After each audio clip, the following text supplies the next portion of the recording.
Hello दोस्तों, मेरा नाम है औरंगजेब और आज की इस वीडियो में हम बात करने जा रहे हैं एक और इंटरव्यू के मुतालिक, जो कि आप देख सकते हैं assistant director oblique chemist BPS 17। ये 17 स्केल का एक इंटरव्यू है असिस्टेंट डायरेक्टर और केमिस्ट की पोस्ट के लिए, जो मैं आपके साथ शेयर कर रहा हूँ इस वीडियो की मदद से।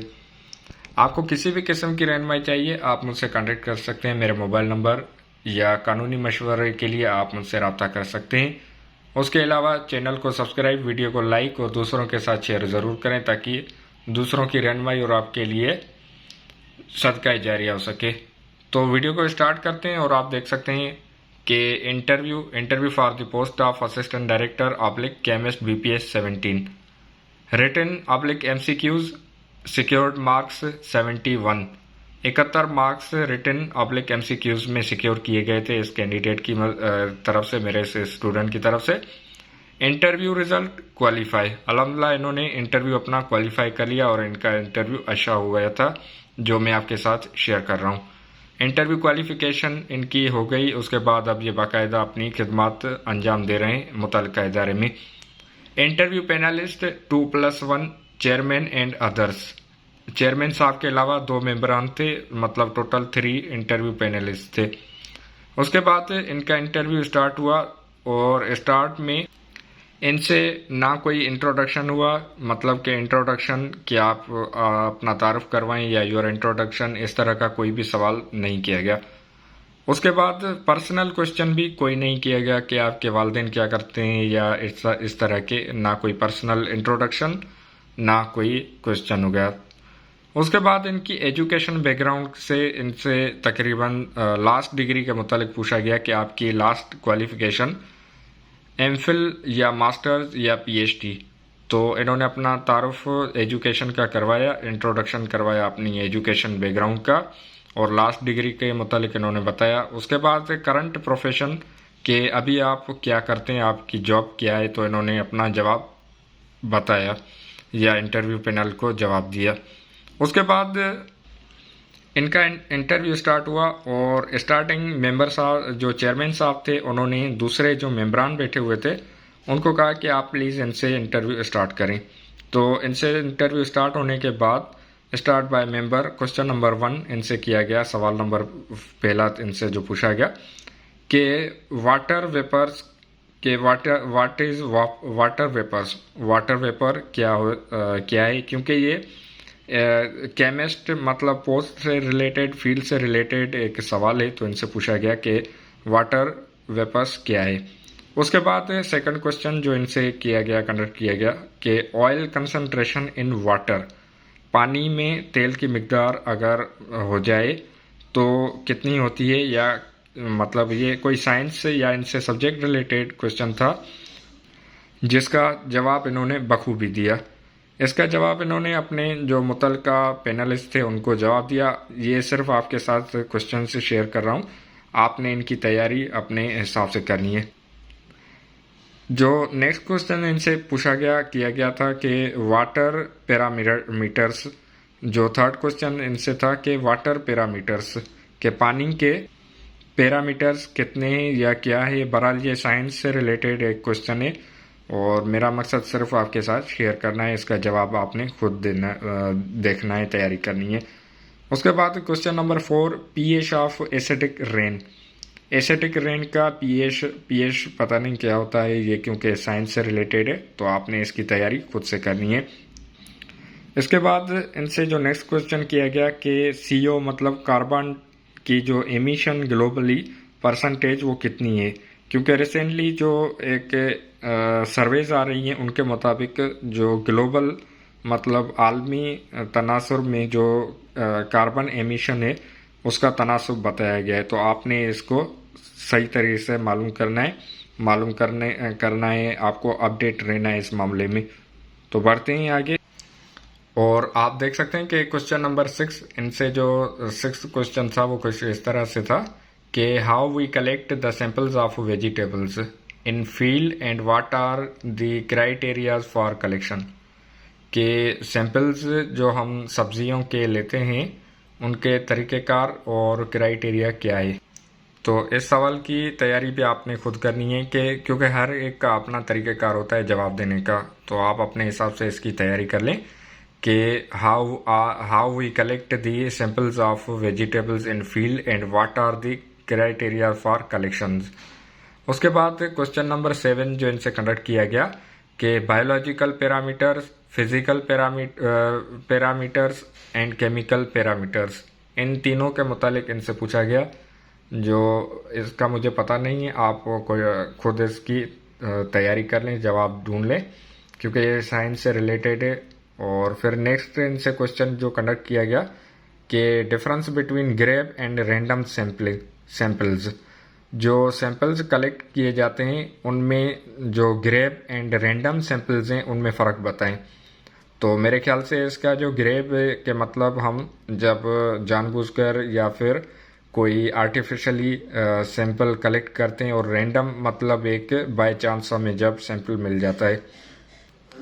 फिर नेक्स्ट जो इनसे क्वेश्चन कंडक्ट किया गया कि एयर पैरामीटर्स इन एयर, हवा में जो पैरामीटर्स होता है या होते हैं वो उनकी परसेंटेज या फिर पैरामीटर्स क्या होता है।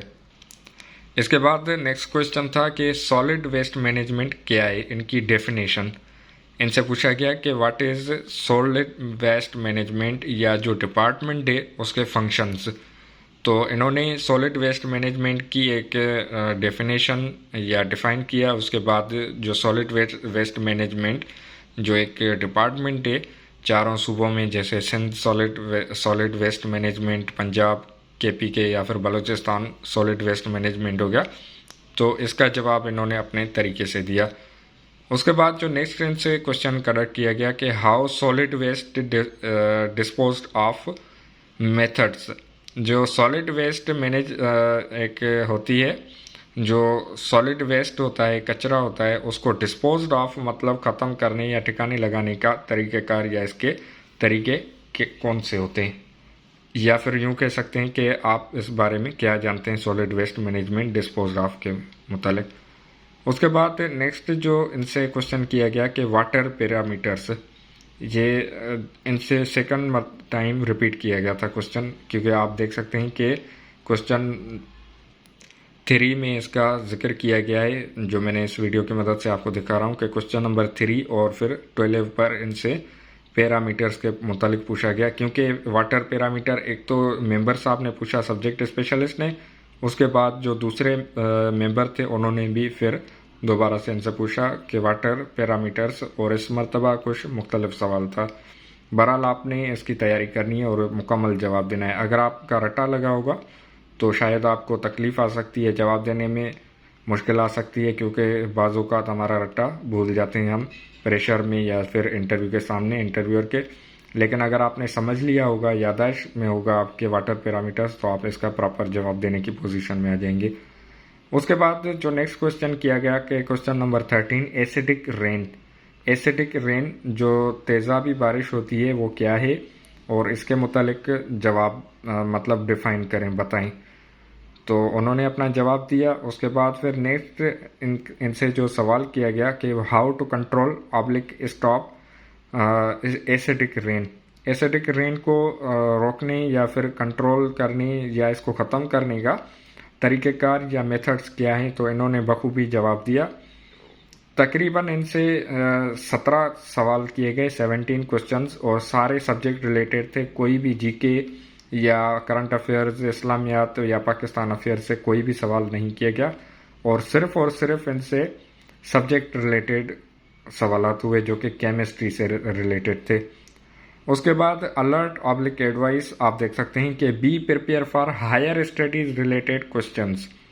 अच्छा, एक बात नोट की गई है कि सिंध पब्लिक सर्विस कमीशन या फेडरल पब्लिक सर्विस कमीशन ज़्यादा तालीम वाले जो कैंडिडेट्स हैं उनको तरजीह देते हैं, और जिनकी हायर स्टडीज़ होती है उनको ज़्यादा प्रेफरेंस दी जाती है, जैसे एमफिल, PhD या फिर मिनिमम मास्टर्स को देखा जाता है। और इस तरह की जो रिसर्च या टॉपिक्स या सवालात हैं, स्टडी है, उसकी ज़्यादा से ज़्यादा क्वेश्चन किए जाते हैं। ड्रेस कोड चूज़ वाइडली, ये आपके लिए इस वीडियो में एक एडवाइस है कि आपका ड्रेस कोड आपकी पोस्ट से रिलेटेड होना चाहिए। जॉब से रिलेटेड होना चाहिए। इन जो मेरे कैंडिडेट थे, स्टूडेंट थे, इन्होंने जो ड्रेस रखी थी वो फुल सूट रखा था।